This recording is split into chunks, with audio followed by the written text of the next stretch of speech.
Obama administration officials, including General Stanley McChrystal and Ambassador Carl Eikenberry, are on Capitol Hill testifying, trying to convince lawmakers to accept and support Barack Obama's Afghanistan strategy. But Congressman Ron Paul warns that these plans could result in a foreign policy disaster. He joins me today to discuss. Dr. Paul, thank you so much for being here. So first of all, I want to get your take on the decision. Do you agree with Barack Obama sending 30,000 more troops over there? No, I radically oppose that idea. It's foolish. It's totally wasteful. He can't win. He doesn't even know what the goals are. We shouldn't even make this attempt to occupy and nation build in Afghanistan. So I think it's a serious mistake. 8 years is long enough to figure out you've made a mistake. So I say we ought to get out of there and come home before we spend a lot more and more people die. But here's the thing. There are about close to 70,000 troops on the ground.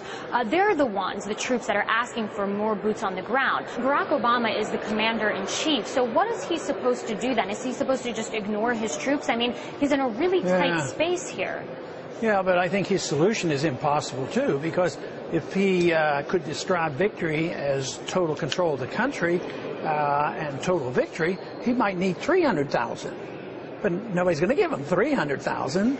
So, yeah, you're radical if you want $300,000 to do what some military people think you should do, or if you want to leave like I do. Those positions aren't acceptable. They call those extreme viewpoints, but one is right and one is wrong. So what do? They do something in the middle. They just perpetuate the fraud, pretend they're doing something holy, not accomplishing anything, and just spending more lives and more money. So I see no chance whatsoever for this policy to be successful.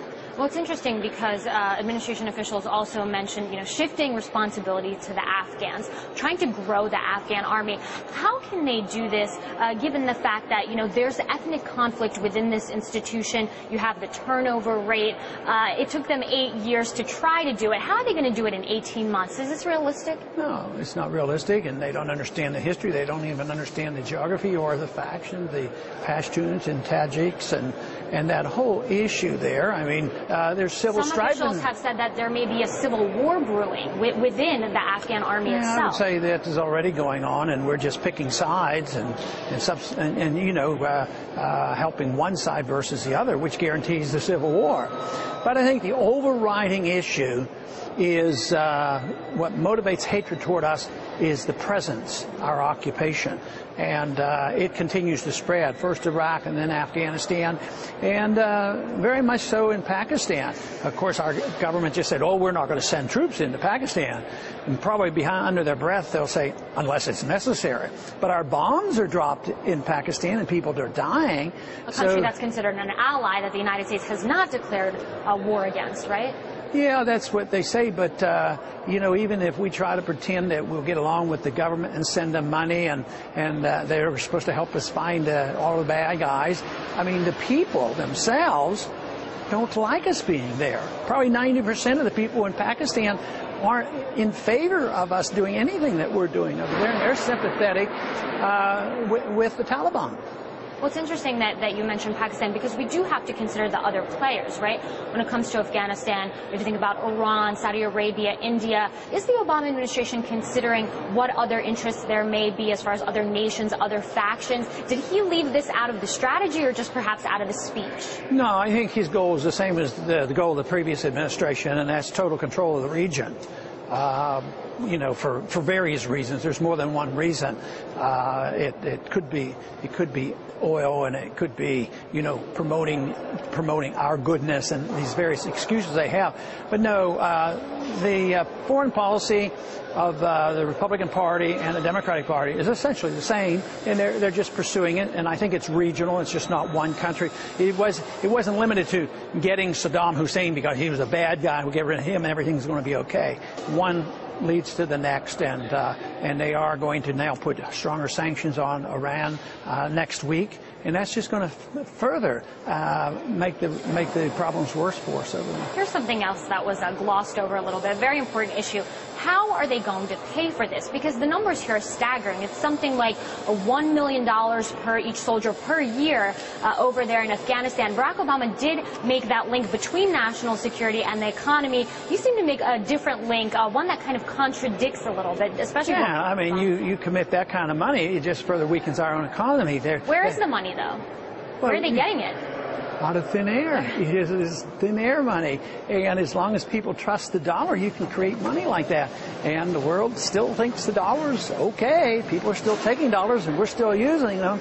But economic law says there's always a limit.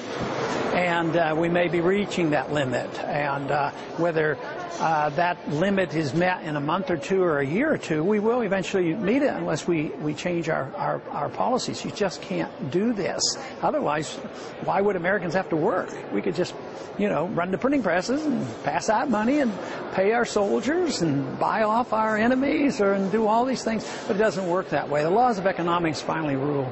Well, speaking of money, you've been fighting your own battle here on the Hill for over 2 decades. I'm speaking, of course, about the Audit the Fed bill.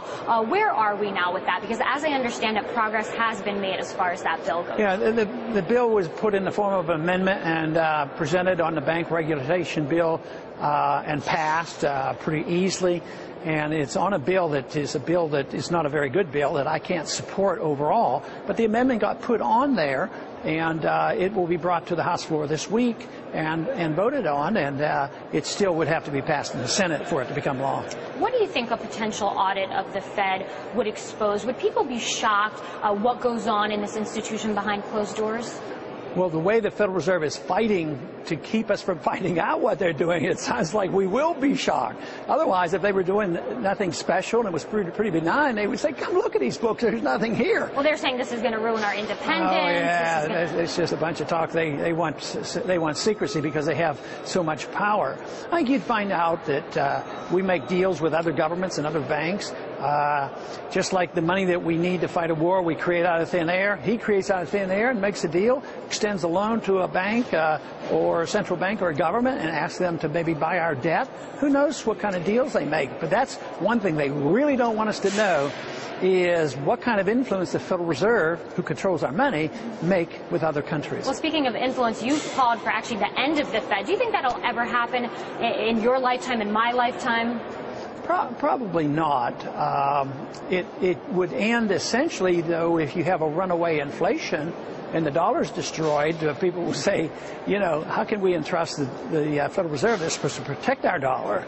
And they claim that they do a pretty good job on maintaining employment and price stability. Well, they've lost 95% of the value of the dollar, and unemployment rate's 20%. So if you have runaway inflation and destroy the dollar, I think all credibility of the Fed will be gone. But in the meantime, what I plan to do, matter of fact, I have already today introduced a bill that would legalize competing currencies, legalize the Constitution, legalize gold and silver to circulate next to our paper currency and not be punished for it. Today, you're punished if you use it. You're committing a crime. You get taxed for gold and silver exchanges. So this way, it could be a gradual transition. You don't have to close the Fed down in one day. But if people get nervous, say, hey, maybe I ought to put my money in a bank that says they'll back it up by gold. So this would be an alternative to what we have. Well, speaking of the Federal Reserve, it looks like Ben Bernanke will be confirmed for a second term in office as chief of the Federal Reserve. This is obviously controversial because he was the one in power when the financial bubble burst, when the real estate bubble burst. So many Americans angered by these bank bailouts, by these CEO bonuses. They're asking, where's the oversight? And they're looking to Ben Bernanke. He's probably going to keep his job. What do you make of all of this? He's going to keep his job, and he's going to probably end up with more power. The very least, how does that work? I mean, these two things are clashing, right? Americans are angry over what he did when he was in power, and so he's getting rewarded by getting a second term. They're very powerful, and they have a lot of influence. So the more amazing thing is, how in the world did we ever get the audit bill as far along as we have? But they're going to be still fighting that tooth and nail. And I know the president doesn't want it, so who knows? He might even veto some of these regulations in order to get this thing out. But no, that's generally the way it works. But it's more than just Bernanke. He might have been there when the bubble burst, but he wasn't there when the bubble was building up. That was under Greenspan's, control of the Federal Reserve. He caused the bubble to be, blown up so big. So it's a system that is bad. This idea that a secret central bank can create money and monetize debt, buy all the government debt in order for us to do the things we shouldn't be doing, that is the principle is bad. So as bad as Bernanke may be and as undeserving as he may be, the issue is much bigger than just Bernanke. So he may be no different than anyone else. So is this an issue where, regardless if it's foreign policy, economic policy, regardless of party, it's pretty much going to be the same thing? Yeah, if I thought just changing Bernanke, I should spend all my time on blasting Bernanke and arguing the case for somebody new. But they're not going to put anybody in there that doesn't endorse the same ideas. Great. Thank you so much. All right, thank you.